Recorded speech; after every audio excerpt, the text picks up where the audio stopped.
Hi everyone, it's Doris Colgate and Steve Colgate here on our dock doing our dockside chats with Steve. Getting a little bit windy, hope you can hear us and we don't get too much interference. So the last episode we talked about bringing the 10 Solings and the support boats down to Out Island Inn in Great Exuma.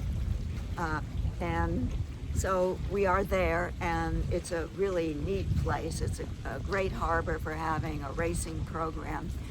But it has some characteristics that remind you, if you've ever read Herman Wouk's Don't Stop the Carnival, you may want to read it after listening to this. Yeah, one of the things that Herman Wouk's Don't Stop the Carnival starts with, I believe, is the person in the front desk is a Jamaican, I believe. Yeah, well, I don't remember the And nationality, but gorgeous. Gorgeous Jamaican, I think, and sleeping with one of the commissioners. And that's exactly what was happening here to one of the commissioners. Was there about every other weekend, you know. And anyway, the place itself, we brought so many people. At least 40 people a week for 11 weeks straight. And so it ended up that the restaurant was overloaded, and they had to have two sittings like a cruise ship, and they did it so fast that the waiters would take dirty plates out. Well, we didn't know that. We learned it. We heard about it, found about it. Take dirty plates out with a dirty rag, just wipe it clean, fill it up again, take the next one out.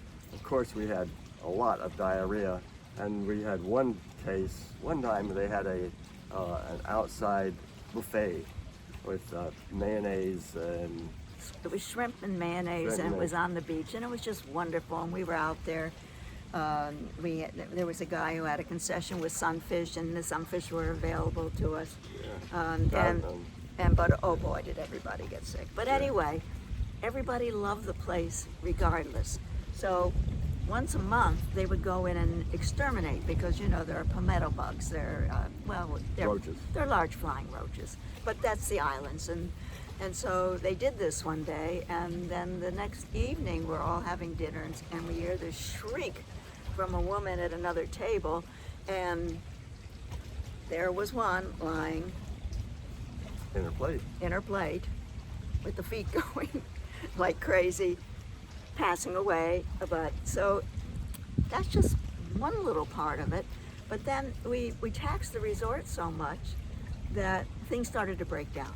So we had to flush our toilets from the swimming pool. We would go out, everybody, grab some water, come back and flush the toilets. That's because the septic system got overwhelmed one week. Well, they're able to fix things, but then there was the guy who ran the crab races.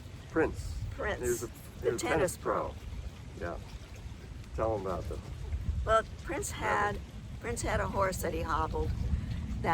He would leave in the street, and if it could get to the grass, it would eat. It was an old mangy horse, unfortunately. Very sad. He also ran the crab races in the bar, which was very sterile, and so we asked everybody, why don't you help us decorate this? And so we asked people to bring burgees from their yacht clubs, and we still have those, more than 100 burgees with their names on them that were hanging all around the bar. But Steve, how did he run these crab races? Well, he'd get numbers on all these crabs, you know, and they're little teeny things that are in shells. They're hermit crabs.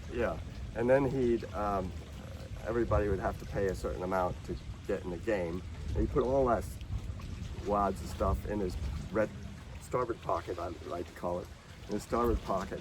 And then he'd start the races, and everybody's rooting for their crab, and they don't notice what he's doing, and he's taking stuff from his starboard pocket and he's put it into his port pocket. And so by the end, somebody wins. They win all the earnings, supposedly, from his starboard pocket. But he's collected a lot more. We think that he put that horse there to... Oh, who knows? Yeah. Who knows? Anyway, those are just some of the things. We're going to wrap it up now. Mm-hmm. So those are just some of the fun escapades. The commissioner would show up. We'd have to call. There were times when we didn't have work permits and we should have, and we thought we had them, and Yeah, we had And it was we had a great lawyer named Bo, Nigel Bo. He was about 300 pounds, very affable guy. He was a black Bahamian lawyer with a lot of connections in the government. Unfortunately, he ended up in jail in the U.S. for getting into drugs. from Colombia.